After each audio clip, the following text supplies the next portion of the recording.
नमस्कार दोस्तों, स्वागत है आपका आज के मुख्य समाचार में, जिसमें सबसे पहली और बड़ी खबर में आपको बताएंगे कि मणिपुर में नहीं सुधरे हालात तो तोड़ सकते हैं बीजेपी के साथ गठबंधन। एनपीपी ने दी चेतावनी और इस राज्य में सरकार गिरने का संकट। दूसरी खबर में जिक्र होगा कि धर्म की मार्केटिंग करके कांग्रेस को बदनाम करती है बीजेपी। सीएम गहलोत ने बीजेपी पर साधा निशाना। तीसरी खबर में आपको बताएंगे कि अखिलेश यादव ने बताया 2024 में बीजेपी को हराने का फार्मूला, एनडीए पर भारी पड़ेगा पीडीए। सपा प्रमुख का प्लान आपको बताएंगे। चौथी खबर में जिक्र होगा बीजेपी नेताओं ने दिलाई थी प्रदर्शन की अनुमति। नाबालिग के बयान बदलने पर पहलवान साक्षी मलिक ने किया बड़ा खुलासा।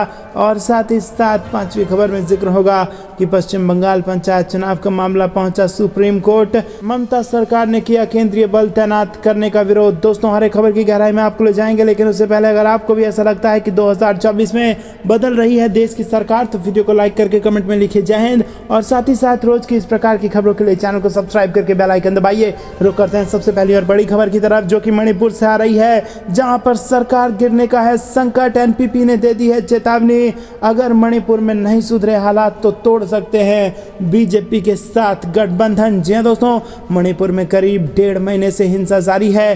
तमाम कोशिशों के बाद भी हालात काबू में नहीं हो पा रहे हैं। और इसी बीच नेशनल पीपुल्स पार्टी के राष्ट्रीय उपाध्यक्ष वाई जय कुमार सिंह ने बड़ा बयान दे दिया है। उन्होंने कहा कि अगर आने वाले दिनों में स्थिति नहीं सुधरी तो हम बीजेपी के साथ अपने गठबंधन पर फिर से विचार करेंगे। एनपीपी बीजेपी के साथ अपने समीकरणों पर फिर से विचार करने को मजबूर हो जाएगी। हम मूक दर्शक बन के नहीं रह सकते। उन्होंने कहा कि मणिपुर में अनुच्छेद 355 लागू है और इसीलिए यहाँ के लोगों की सुरक्षा करना राज्य और केंद्र की जिम्मेदारी है, लेकिन हिंसा से निपटने के लिए कोई उचित योजना नहीं बनाई जा रही है। फिलहाल हालात में सुधार के कोई आसार नहीं दिख रहे हैं। प्रदेश में सुरक्षा व्यवस्था बिगड़ती जा रही है। केंद्रीय विदेश राज्य मंत्री राजकुमार रंजन सिंह के घर पर भीड़ ने हमला कर दिया और उनके घर पर धमाके हुए। रुक करते हैं अगली ब्रेकिंग न्यूज की तरफ। धर्म की मार्केटिंग करके कांग्रेस को बदनाम करती है बीजेपी। सीएम गहलोत ने बीजेपी पर साधा निशाना। जी हां दोस्तों, आपको बता दें कि मुख्यमंत्री अशोक गहलोत का कहना है कि बीजेपी धर्म के नाम पर राजनीति करती आई है। जाति और धर्म की मार्केटिंग करके कांग्रेस को बदनाम करने का प्रयास किया जाता रहा है, लेकिन अब लोग इनके बहकावे में नहीं आएंगे। सीएम गहलोत ने कर्नाटक विधानसभा चुनाव परिणाम का जिक्र करते हुए कहा कि कर्नाटक में बीजेपी ने बजरंगबली का नाम लेकर चुनाव जीतने का प्रयास किया, लेकिन जनता ने उन्हें स्वीकार नहीं किया। शुक्रवार को किसान महोत्सव का उद्घाटन करते हुए मुख्यमंत्री अशोक गहलोत ने बीजेपी और आरएसएस पर कई सियासी हमले किए। मुख्यमंत्री ने कहा कि बीजेपी अलग तरह के एजेंडे के अनुसार काम कर रही है। देश में संविधान और लोकतंत्र की धज्जियां उड़ाई जा रही हैं। चुनी हुई सरकारों को गिराने के षड्यंत्र देश के कई राज्यों में किए गए। सीएम गहलोत ने कहा कि 3 राज्यों में चुनी हुई कांग्रेस की सरकार गिरा दिया गया था, जिसे पूरे देश ने देखा। राजस्थान में भी कांग्रेस की सरकार गिराने का प्रयास किया गया, लेकिन यहाँ वो इस षड्यंत्र में कामयाब नहीं हुए। रुक करते हैं अगली ब्रेकिंग न्यूज़ की तरफ। अखिलेश यादव ने बताया 2024 में बीजेपी को हराने का फार्मूला, एनडीए पर भारी पड़ेगा पीडीए। जी हां दोस्तों, आपको बता दें कि इस वक्त की बेहद बड़ी खबर 2024 के लोकसभा चुनाव से जुड़ी आ रही है, जहां पर सपा प्रमुख अखिलेश यादव ने 2024 लोकसभा चुनाव में भाजपा को हराने का फार्मूला दिया है। यूपी के पूर्व मुख्यमंत्री अखिलेश यादव ने कहा कि केवल पीडीए ही एनडीए को हरा सकता है।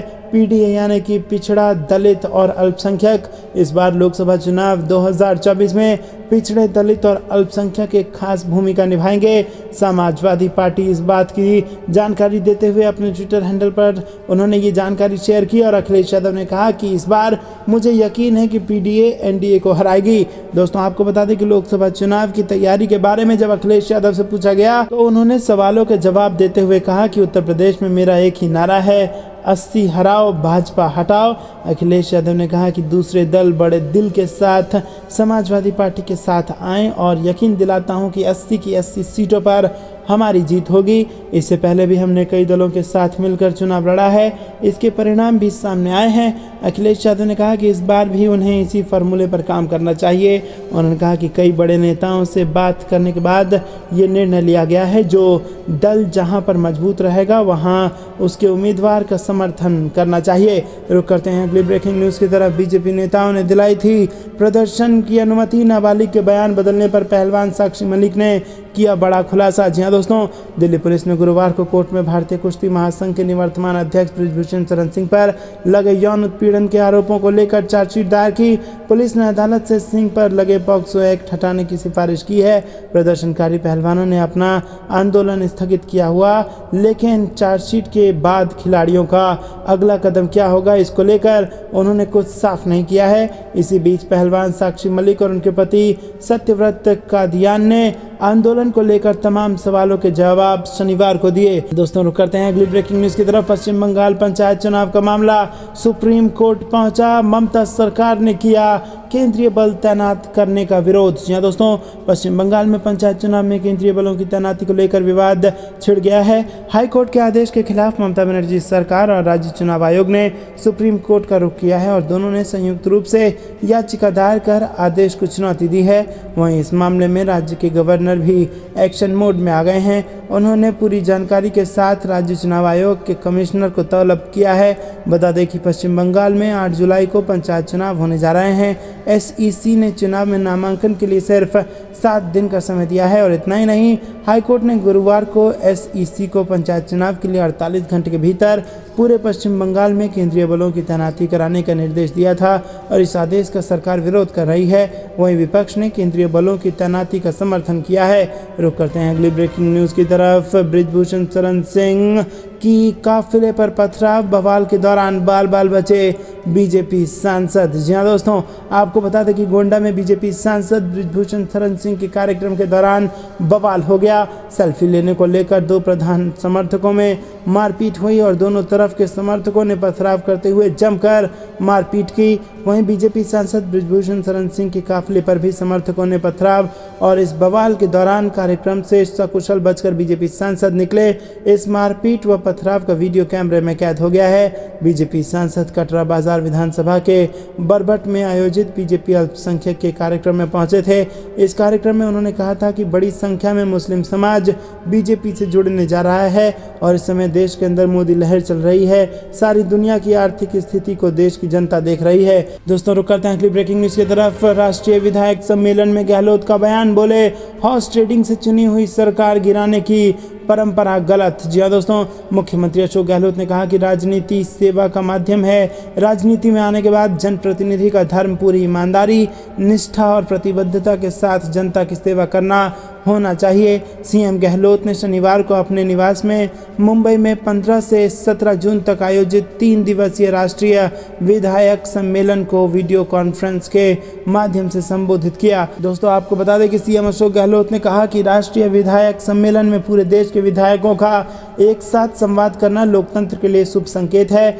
सम्मेलन में विधानसभा और विधान परिषद की 25 वर्ष बाद की जिम्मेदारियों पर चर्चा करना और पार्टी की विचारधारा को छोड़कर एकता और समरसता के लिए समर्पित होना एक अच्छी शुरुआत है। गहलोत ने कहा कि 125 करोड़ की जनसंख्या वाले देश को चलाने की जिम्मेदारी करीब 5000 विधायकों सांसदों पर है और इसके नेतृत्व गुण, प्रतिबद्धता और जीवन शैली का देश की जनता के बीच सीधा संदेश जाता है। दोस्तों, मुख्यमंत्री ने कहा कि राजनीति में किसी भी पद पर जाने के बाद नम्रता और सादगी बनी रहनी चाहिए, जिससे हम नई पीढ़ी को प्रेरित कर पाएंगे। गहलोत ने कहा कि अन्याय और भ्रष्टाचार करने वाला चाहे कितना भी करीबी हो, हमें उसका साथ नहीं देना चाहिए। इससे जनप्रतिनिधियों की विश्वसनीयता बनी रहेगी और हम सुशासन दे पाएंगे। ये थी दिन भर की सारी जरूरी और बड़ी खबरें। यहाँ तक बने रहने के लिए बहुत बहुत धन्यवाद। जानने वाले वीडियो को लाइक करके, चैनल को सब्सक्राइब करके कमेंट में लिखिए जय हिंद, जय भारत।